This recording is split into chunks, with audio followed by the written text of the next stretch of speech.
మహాగణాధిపతయే నమః. ఓం గురుభ్యో నమః. ఓం శ్రీమాత్రే నమః.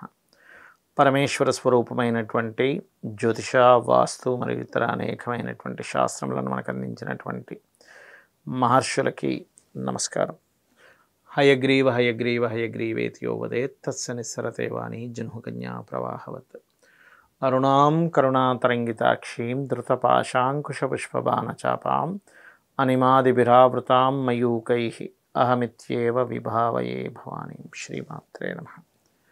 ప్రేక్షకులకి ఆ లలితాంబిక అమ్మవారి యొక్క అనుగ్రహం పరిపూర్ణంగా కలగాలని మనస్ఫూర్తిగా కోరుకుంటూ, ఇక్కడ ఇవాళ మనం చెప్పుకోబోయేటువంటి నామం కనుక చూసుకున్నట్లయితే, ఈ నామం 2278వ నామము. పద్మాసన అనేటువంటి నామానికి ముందుగా మనం అర్థం చేసుకున్నాం. పద్మమును ఆసనముగా చేసుకున్నటువంటిది అమ్మవారు. ఏమంటే పద్మమునే ఎందుకు చేసుకోవాలి అంటే, పద్మానికి ఒక లక్షణం ఉంటుంది. మనం చూడండి, పద్మములతో హోమం చేస్తాం, పద్మాలను హోమంలో వేస్తాం, లేకపోతే పద్మములను అమ్మవారి దగ్గర పెడుతూ మంత్రం చదువుతూ ఉంటాం. పద్మానికి ఉండేటువంటి లక్షణం ఏమిటంటే, వికసించేటువంటి లక్షణం బ్రహ్మాండంగా. వికసిస్తే మిగతా పుష్పాలన్నిటికంటే అద్భుతంగా కనిపిస్తుంది. వికసించేటువంటి ఆ యొక్క పద్మము ఎంతో అద్భుతంగా కనిపిస్తుంది. అందులో లక్ష్మీదేవి ఉంది అంటే దాంట్లో కూర్చుంది. ఎప్పుడైనా సరే మీరు గుర్తుపెట్టుకోండి, మనం ఒక దగ్గరికి వెళ్ళాం, మనకి ఒక ప్లేట్ ఇచ్చారు, ఒక మంచి బౌల్ ఇచ్చారు. ఆ బౌల్లో ఒక పదార్థం ఉన్నప్పుడు ఆ బౌల్కి కూడా అంత ఇది ఉంటుంది. అదే పట్టుకునేటువంటి బౌలే సరిగ్గా లేదనుకోండి, అంటే నేను అనేది ఏంటంటే, ఒక చిన్న ఇంకా క్లియర్గా చెప్పాలంటే, మీరు ఎప్పుడైనా డైమండ్స్, గోల్డ్ కొనేటప్పుడు మీరు చూడండి, దానిలో ఏదైతే ఆ గోల్డ్ని డైమండ్ ఎండ్లో పెడతారో అది పెట్టినటువంటి పదార్థాన్ని కూడా ఎంతో అద్భుతంగా తయారు చేస్తారు. ఎందుకు? ఆ పదార్థం యొక్క విలువ అందులో ఉన్నప్పుడు అది అక్కడే ఉండాలి అనేటువంటి దాంతో ఎలా పడితే అలా పెట్టరు. దానికంటూ ఒక ప్రత్యేకత ఏర్పడుతుంది. అలాగే అమ్మవారు ఆ పద్మంలో ఎప్పుడైతే ఉంటుందో, అందుకే పద్మంలో అమ్మవారు ఉంటుంది కాబట్టి అమ్మవారి స్వరూపంగా భావిస్తూ మనం ఆ పుష్పాలను పెడుతూ పూజిస్తాం మనం. అదేవిధంగా ఈ పద్మాసన భగవతి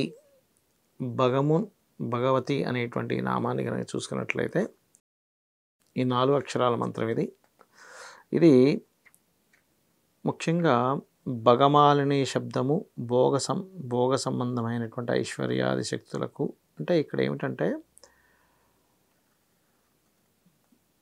భగవంతుడు, భగవతి, అమ్మవారిని అమ్మా భగవతి అనేటువంటి నామస్మరణ కూడా చేస్తూ ఉంటారు. భగవతి దేవి తల్లి అనేటువంటి పిలిచేటువంటి దాంట్లో మనం స్త్రీలింగ సంబంధంగా పిలిచేటువంటిదిగా కూడా మనం పిలుచుకోవచ్చు భగవతి అనేటువంటిది. అదేవిధంగా పద్మనాభ సహోదరి, పద్మమును నాభినందు, విష్ణుమూర్తి యొక్క నాభి నుంచి పద్మం వచ్చింది బయటికి కదండి. ఆ రకంగా విష్ణుమూర్తిని చెప్పడం అన్నప్పుడు పద్మనాభ సహోదరి అంటే పద్మముని నాభియందు ధరించినటువంటి ఆ యొక్క విష్ణువు యొక్క సహోదరి తల్లి నీవు అని చెప్పనడం. ఇక్కడ ఎవరైనా సరే ఈ నామాన్ని కనుక జపించుకున్నట్లయితే ఒకే కాలంలో విష్ణువుని, అమ్మవారిని తలుచుకున్న ఫలితం వస్తుంది. ఓం పద్మనాభ సహోదరియే నమః అంటే లక్ష్మి అమ్మవారి యొక్క కటాక్షము, లలిత అమ్మవారి యొక్క కటాక్షము వస్తుంది, ఈ యొక్క విష్ణు కటాక్షము వస్తుంది. దీనివల్ల ఏమవుతుంది అంటే, మనకి శక్తి, అమ్మవారి అనుగ్రహము, మరియు రోజు జరిగేటువంటి దినచర్యలో జరిగేటువంటి ఏవైతే మిస్అండర్స్టాండింగ్స్, గొడవలు, గందరగోళాలు ఉంటాయి సార్, అవన్నీ కూడా తొలగిపోతాయి. ఎప్పుడైనా విష్ణు ఆరాధన, విష్ణువుని తలుచుకోవడము, అక్కడ ఏదైనా సరే ఒక గొడవ అవ్వవలసినటువంటిది కూడా అవ్వకుండా ఉంటుంది. ఆ నామానికి అంత శక్తి ఉంటుంది.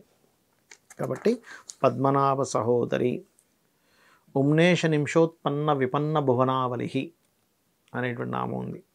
అంటే ఏమిటి? ఉమ్నేష అంటే కన్నులు తెరిచి మూసే దాన్ని ఉమ్నేష నిమిషోత్పన్న విపన్న భువనావలి అంటే కన్ను మూసి తెరిచే లోపల ఈ విశ్వాన్ని మొత్తం తనలో లయం చేసుకుని మళ్ళీ సృష్టించగలిగించేటువంటి శక్తి ఉన్నటువంటిది అమ్మవారు అన్నమాట. ఆ రకంగా దీనికి మళ్ళీ చాలా లెక్కలు ఇచ్చారు. ఉమ్నేష అంటే కన్నులు తెరుచుట, చేయుట. ఉమ్నేష అంటే దాని యొక్క అర్థం. నిమిష అంటే కన్నులు మూయుట చేతను. ఉత్పన్న పుట్టిన, విపన్న నశించిన అంటే ఉమ్నేష నిమిషోత్పన్న విపన్న ఉత్పన్న విపన్న ఉమ్, అమ్మవారు యొక్క సృష్టి చేయడం అనేటువంటిది మనం ఏమనుకుంటాం, ఒకటి తయారు చేయాలనుకోండి, అమ్మ చాలా టైం పడుతుందండి, గంట పట్టొచ్చు, 2 గంటలు పట్టొచ్చు, ఇది క్రియేట్ చేయాలంటే, లేకపోతే రోజులు పట్టొచ్చు అంటాం. కానీ అమ్మవారికి ఈ విశ్వాన్ని మొత్తం క్రియేట్ చేయడం కానీ, డెస్ట్రాయ్ చేసి మళ్ళీ క్రియేట్ చేయడానికి కానీ కేవలం కన్ను రెప్ప ఇలా మూసి తెరిసే లోపల అయిపోతుందట. ఎందుకంటే ఆవిడ కనుసైగల్లో అంతా నడుస్తూ ఉంటుంది. కాబట్టి ఇది ఎవరైతే దీన్ని తలుచుకుంటారో, డెస్ట్రాయ్ అయిపోయింది ఏమైపోతుందో అని భయపడాల్సిన పని లేదు. అమ్మవారిని ఓం ఉమ్నేష నిమిషోత్పన్న విపన్న భువనావరిహై నమః అనుకున్నాం అనుకోండి, అయిపోయింది. మళ్ళీ నాకు మళ్ళీ క్రియేట్ చేయించి ఇవ్వగలదు అమ్మవారు. అంటే నీలో ఆ శక్తి వస్తుంది. పోతే పోయింది, నేను క్రియేట్ చేసుకోగలను, నిమిషంలో నేను క్రియేట్ చేసుకోగలను. ఇవన్నీ చాలా చిన్న విషయాలు. పోతే పోయింది, లాస్ అయితే లాస్ అయిపోయింది, మళ్ళీ నేను క్రియేట్ చేసుకోగలను అనేటువంటి ఆత్మధైర్యం మీలో పెరుగుతుంది. శ్రీమాత్రే నమః.